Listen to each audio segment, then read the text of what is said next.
Talei.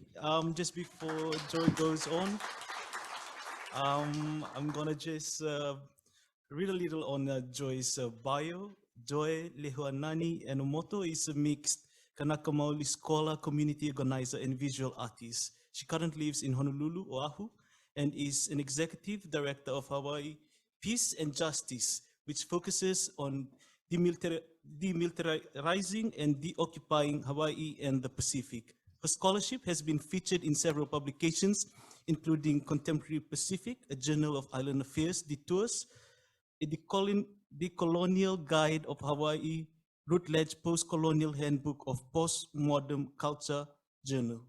Her artwork engages issues currently affecting the people of the Pacific and has been featured in the exhibitions Inundation, Art, and Climate Change in the Pacific 2020, and the traveling exhibition Exposure, Native Art and Political Ecology 2021 at the Institute of American Indians Arts.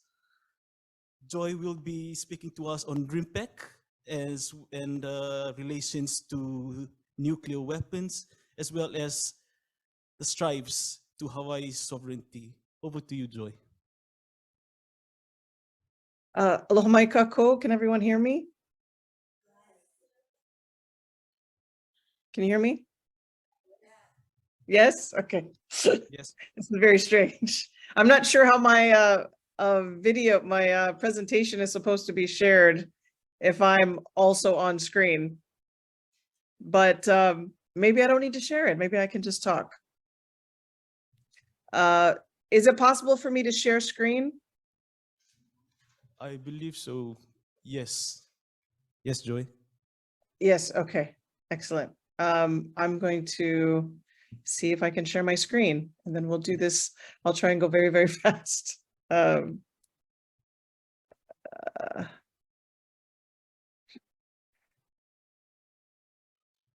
Okay. Can everyone see that? I just have to play my slideshow.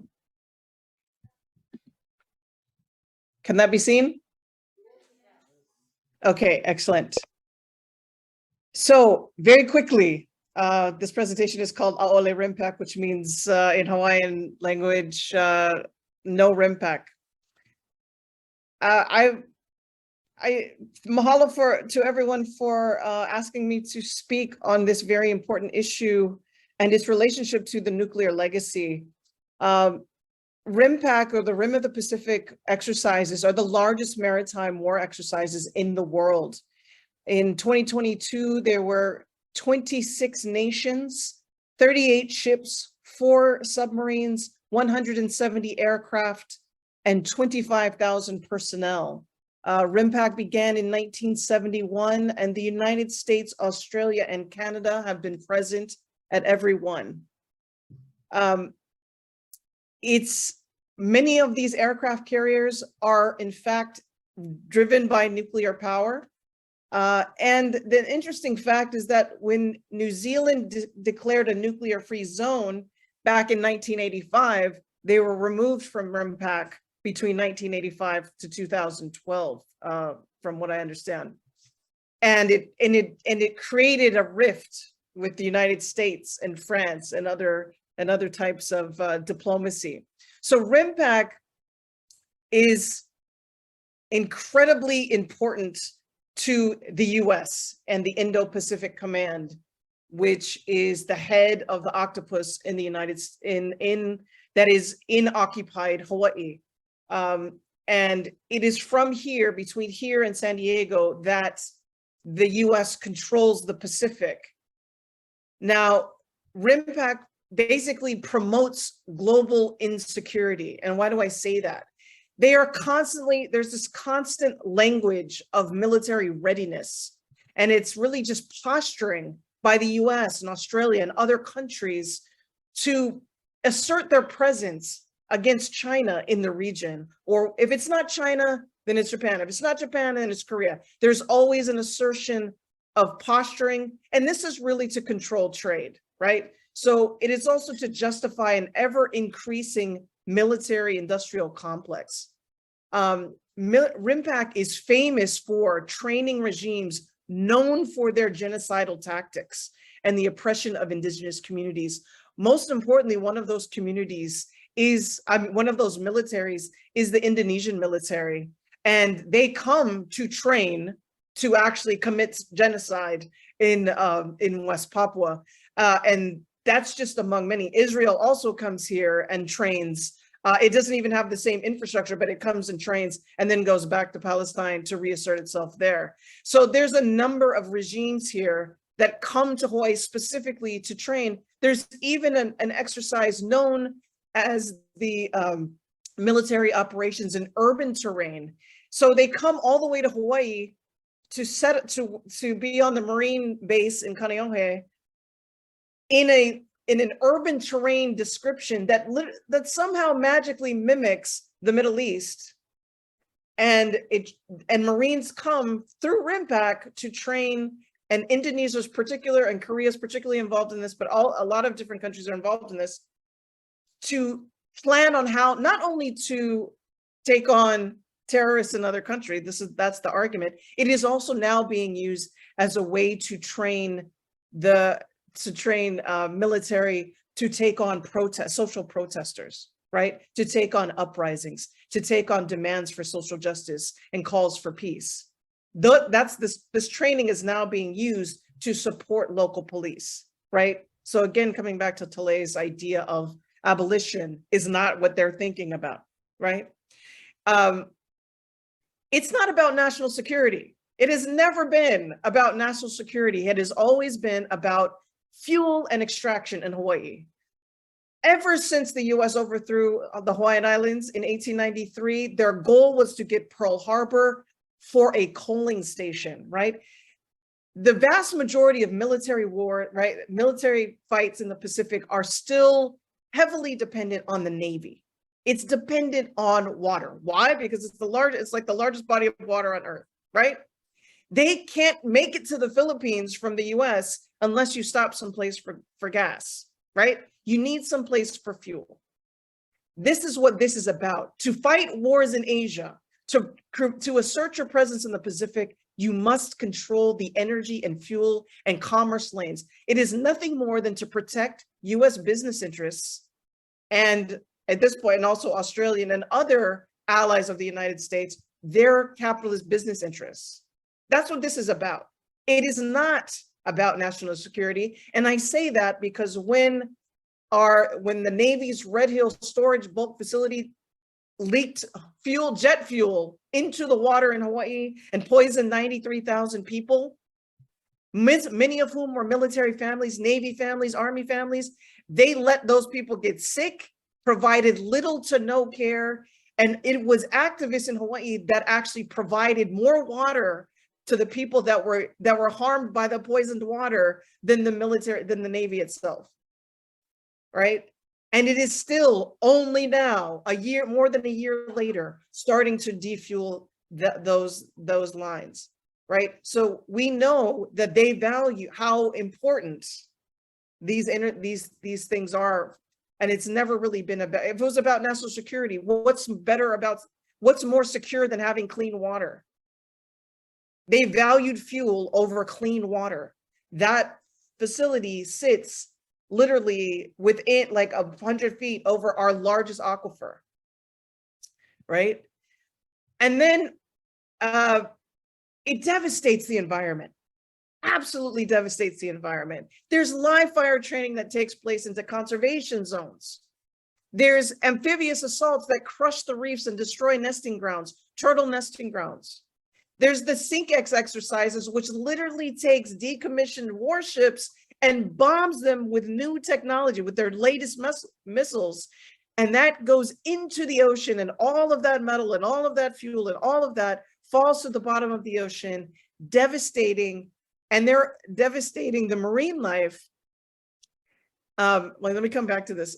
And it has this, you will suddenly see whale beachings. You see incredible devastation. And the Navy has the audacity.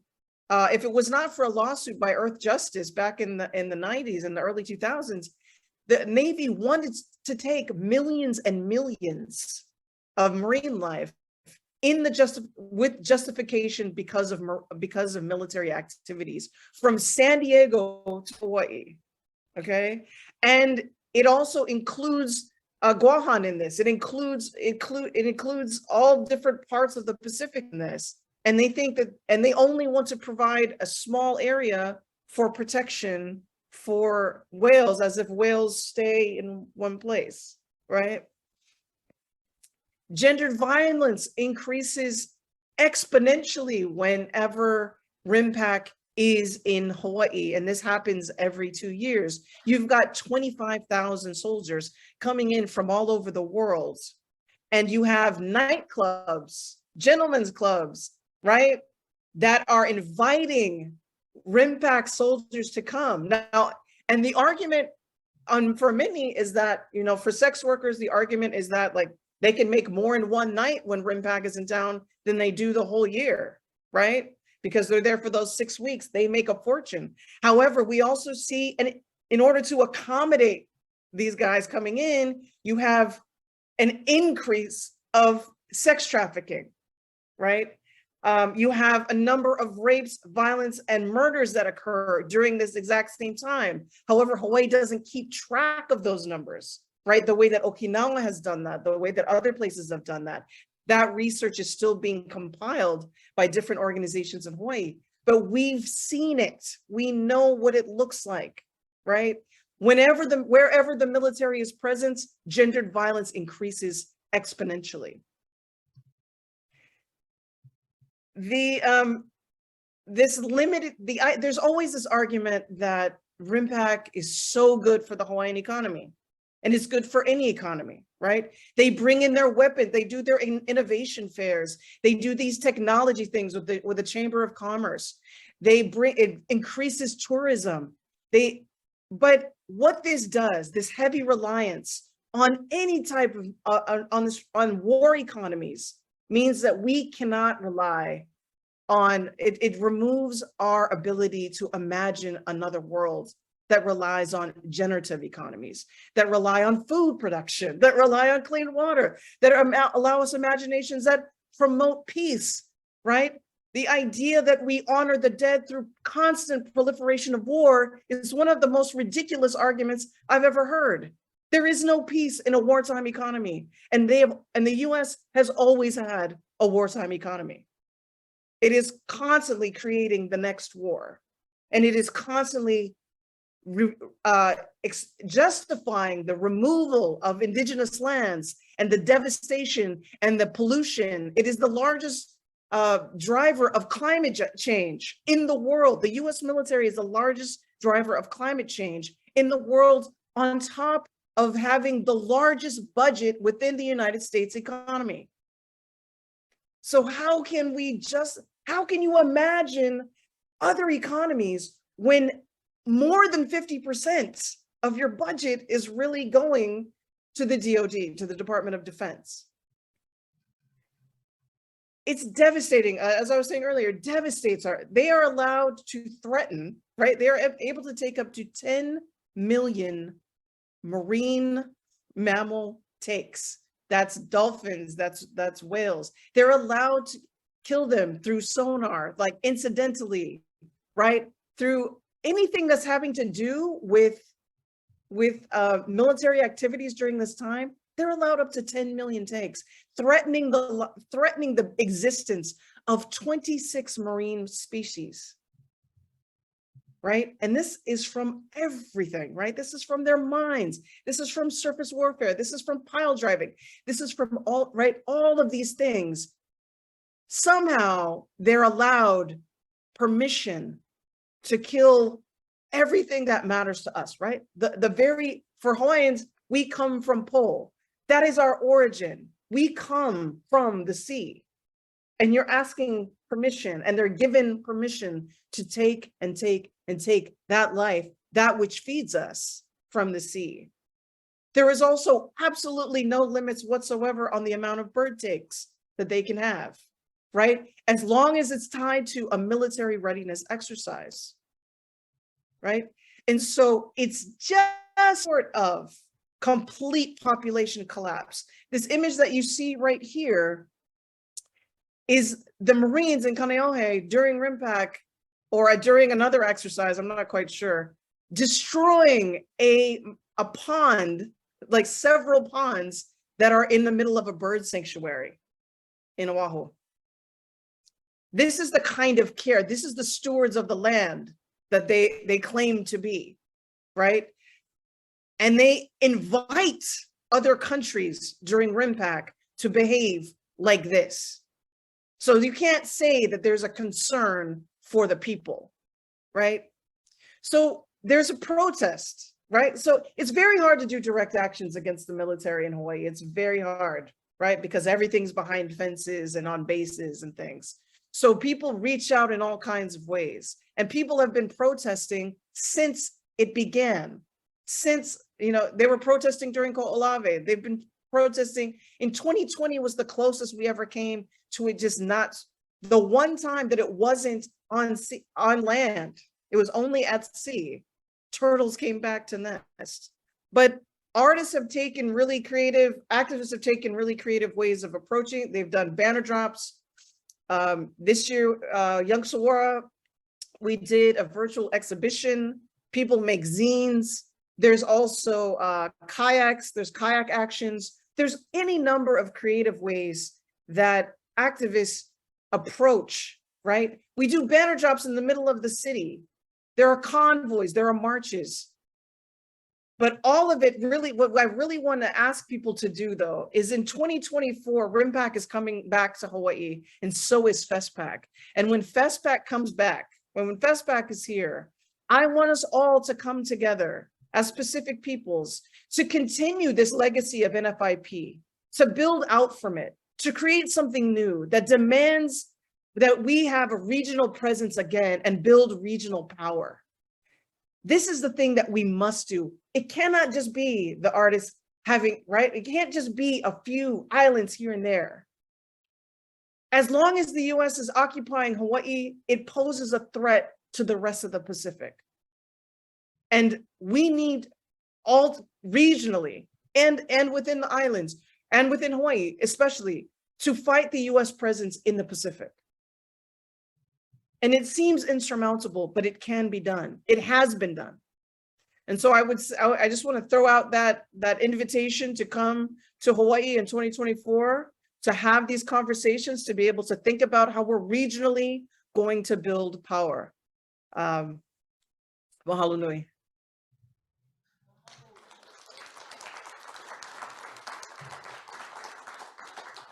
Nakvale with joy.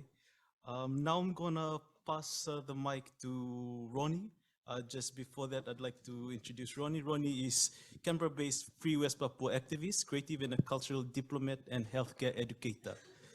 He graduated in diplomacy studies at Australian National University with an honorary fellow at the University of Wollongong on West Papua project. He's also the co-founder and collaborator of Rise of the Morning Star, a musical and cultural movement at Pacific representative for the United Liberation Movement of West Papua.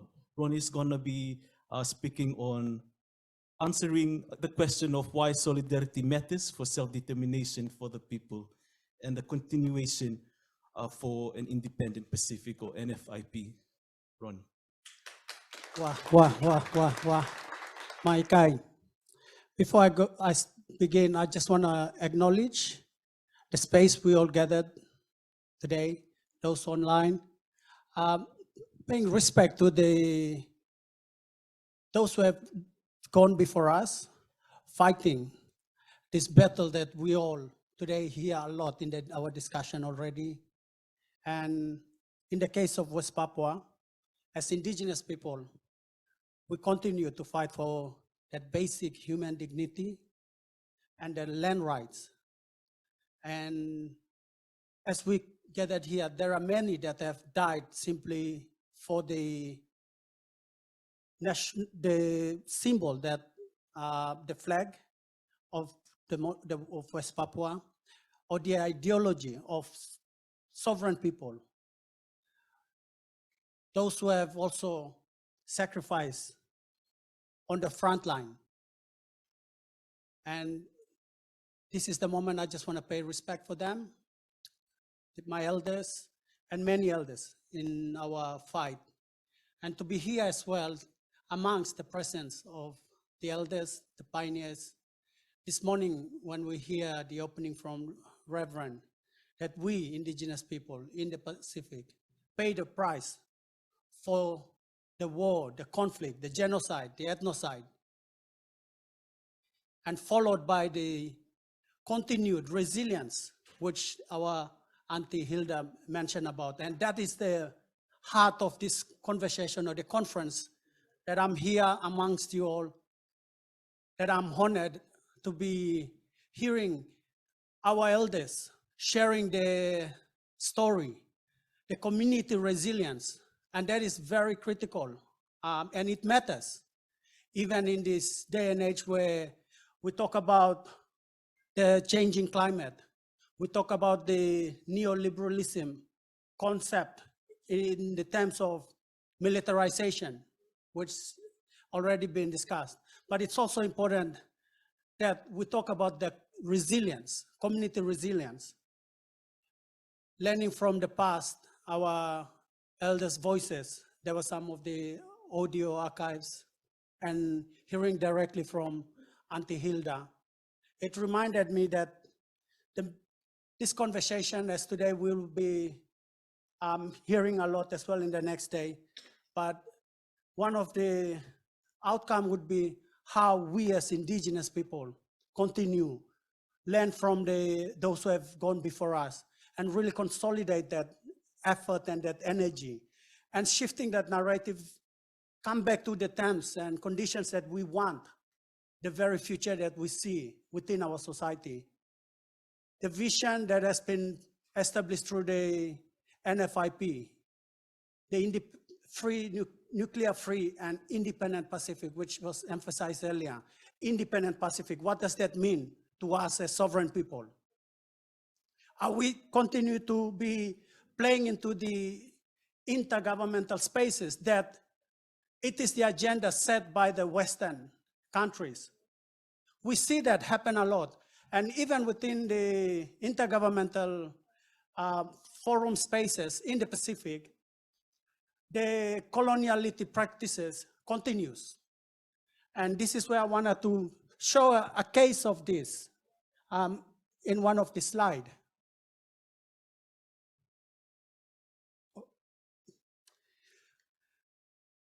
Have a moment to look at this. It comes from the 2050 strategic paper for the Pacific in the next 30 years. Can someone just share what is wrong here?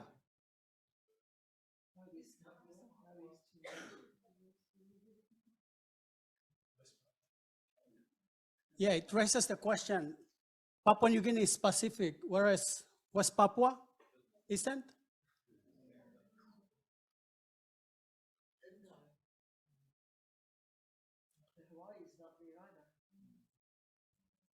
There you, good observation.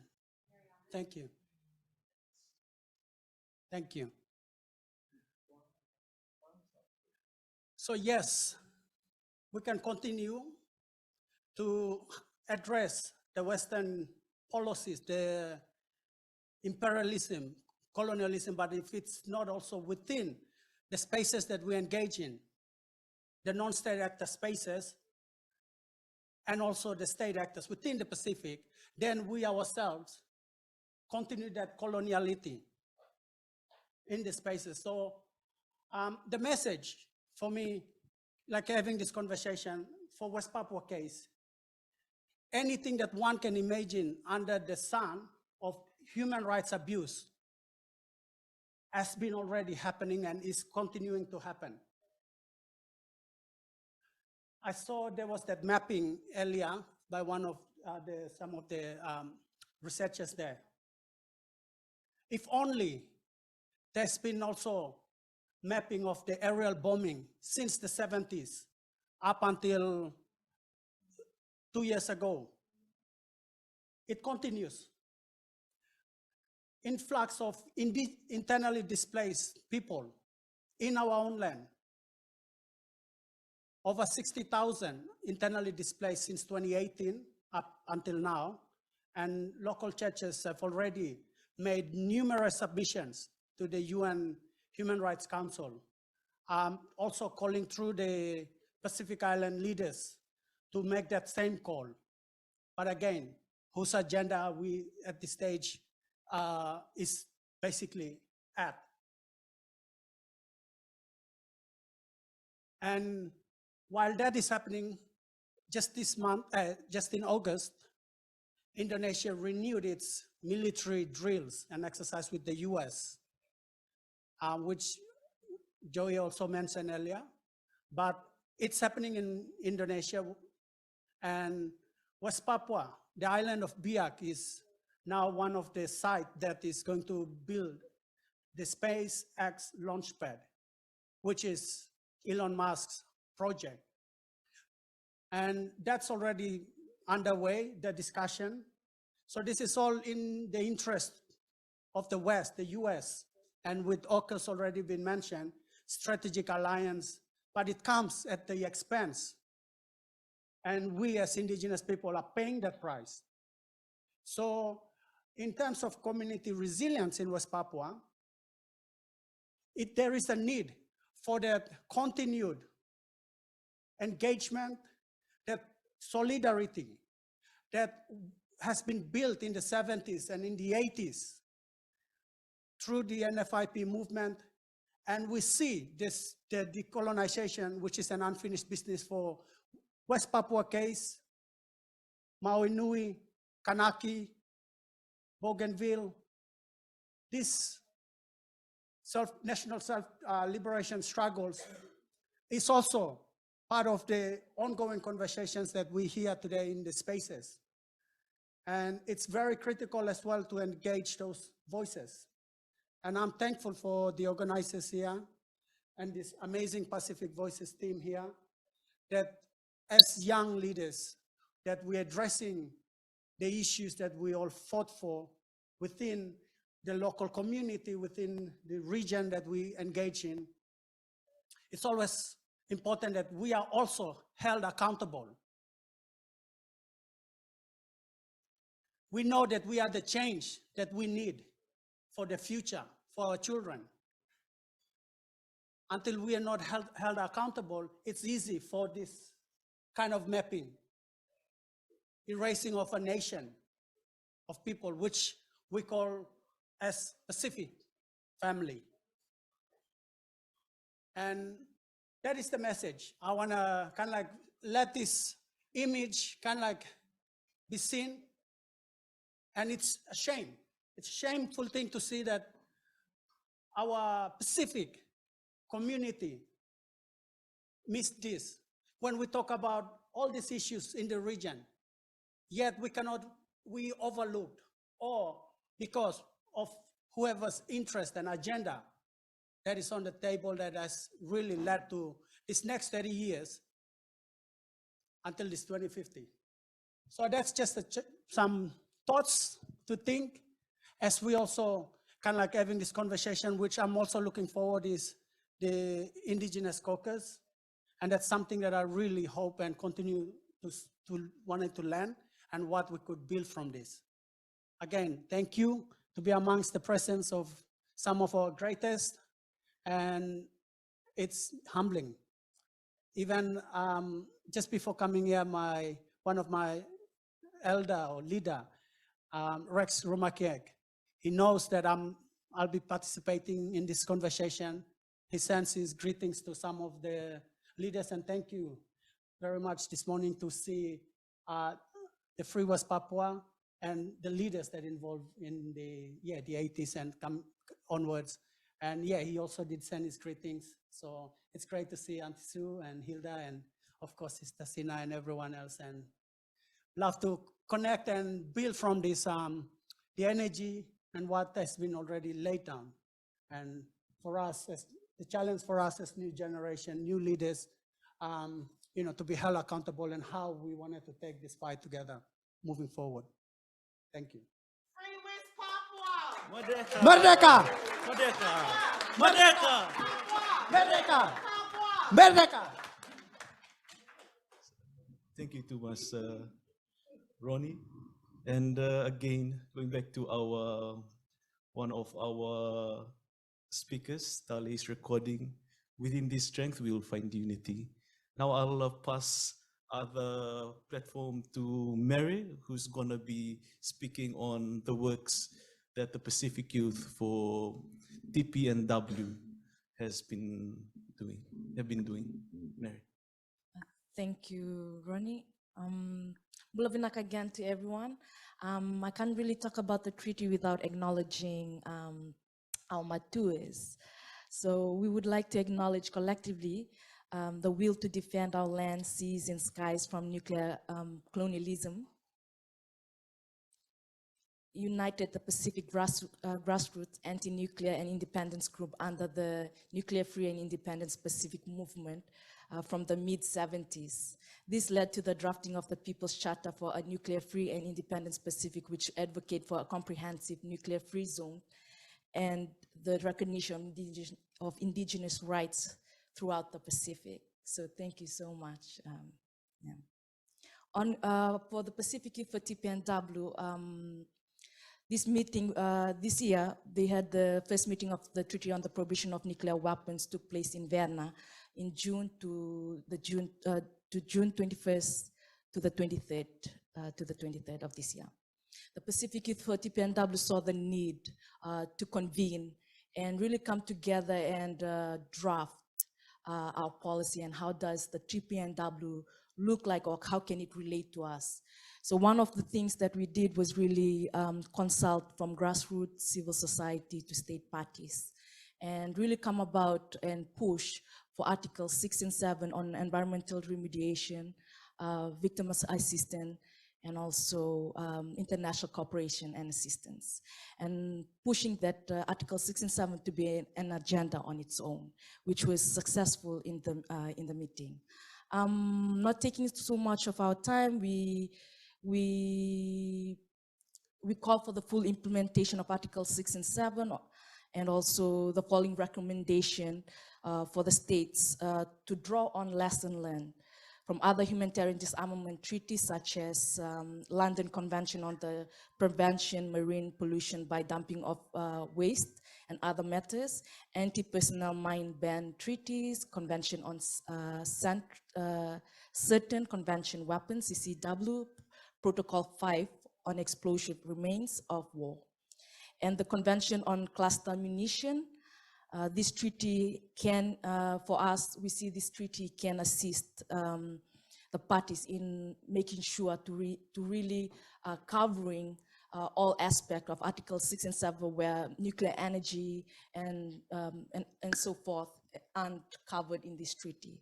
So one of it as well was to making sure the outcome from this meeting could formulate and adopt the outcome documents, conduct a comprehensive research on the system established for compensation, recognition, and preparation, and ensuring they sufficiently cover the loss and damage to our health and environment.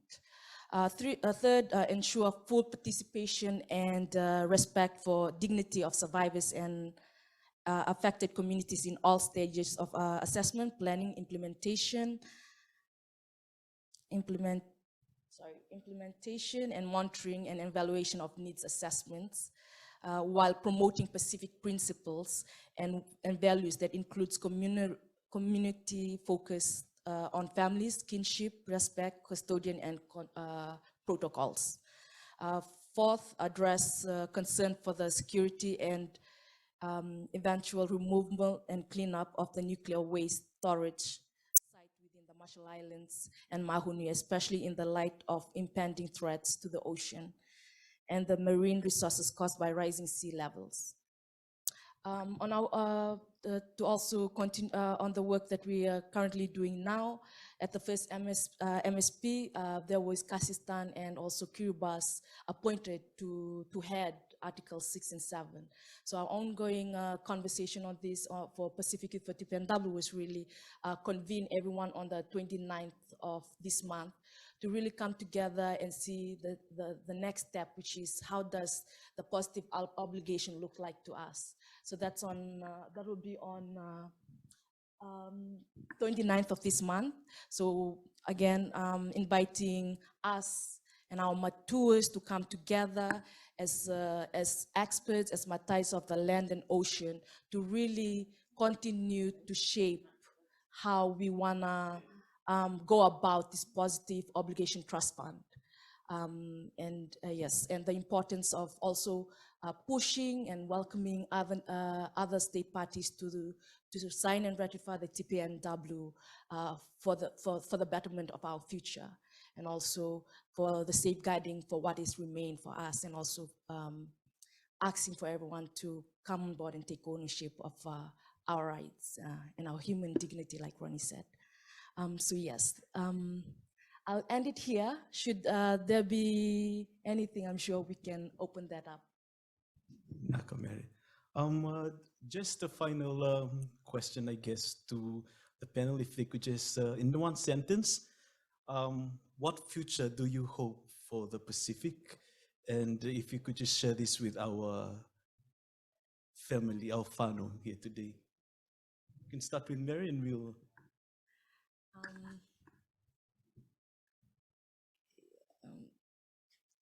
A jellyfish baby may have died as a result of nuclear testings. However, we believe that jellyfish babies, they live in us, and also the same ocean that birthed them is also the same ocean that's rising up to speak up for them. So that's why we're here for. We're here not only for ourselves, but also those who have journeyed on. We carry their voices and making sure that in every aspect of our lives and also spaces, we continue to share their stories, and they live timelessly in our advocacy, in our stories, telling, and so forth.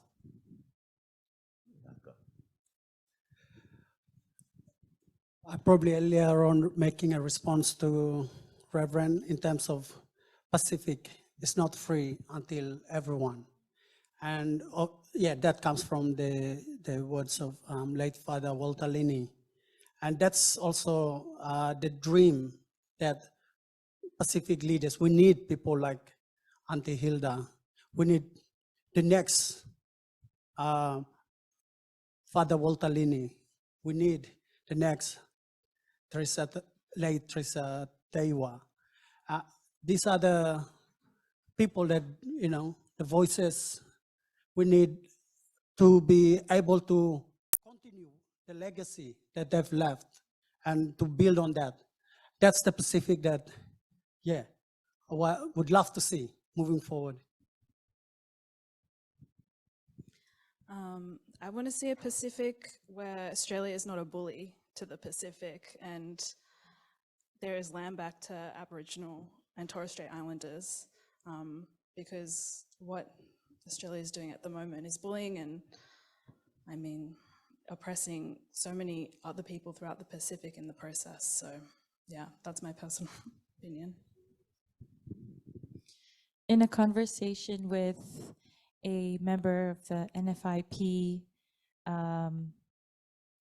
I was told, when I look at the youth of today, I know that I can sit back and put my feet up and relax, because they are now continuing the work on. And I hope that one day when I am ready to kick my feet back up, I can also be at peace knowing that my children will continue to fight and protect our islands, our well-being, our livelihood, the blessing that is our bountiful Pacific. And it might be idealistic for me to say that I see a Pacific that is peaceful, that has experienced justice. So for now, all I want to see is more young people rising up and continuing this fight. Thank you. Over to you, Joy. Aloha. For me, a deoccupied Pacific for those islands that remain occupied, from Kanaki to West Papua to Hawaii and Guahan and beyond, that we come together and become that formidable force that these occupiers run from, that we do not forget that we have power now, and that we fight until we cannot fight anymore, and then we hand it to the next generation. And I think that sometimes we give it to the next generation a little too fast. So I want us to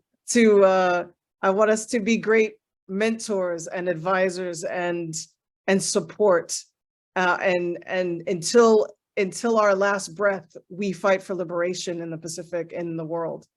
We're not, as Ronny said, none of us are free until we're all free. Naka joy. And that, ladies and gentlemen, is the reason that we will continue in fighting this fight.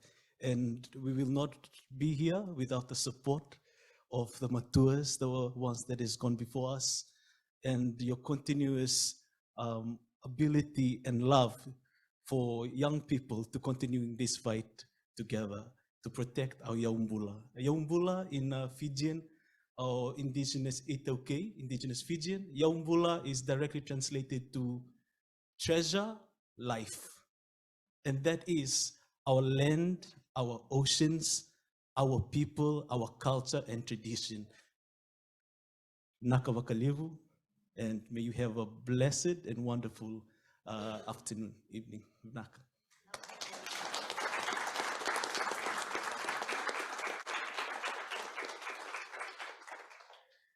What beautiful words. Thank you.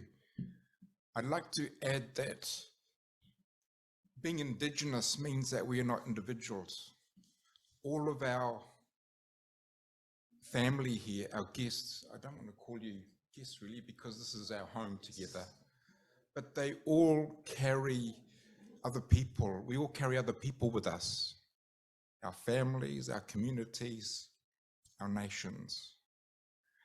And these people have been recognized by their own communities because some of them are chiefs. They don't just speak as individuals. They speak representing their people, our people. So let's give them another hand.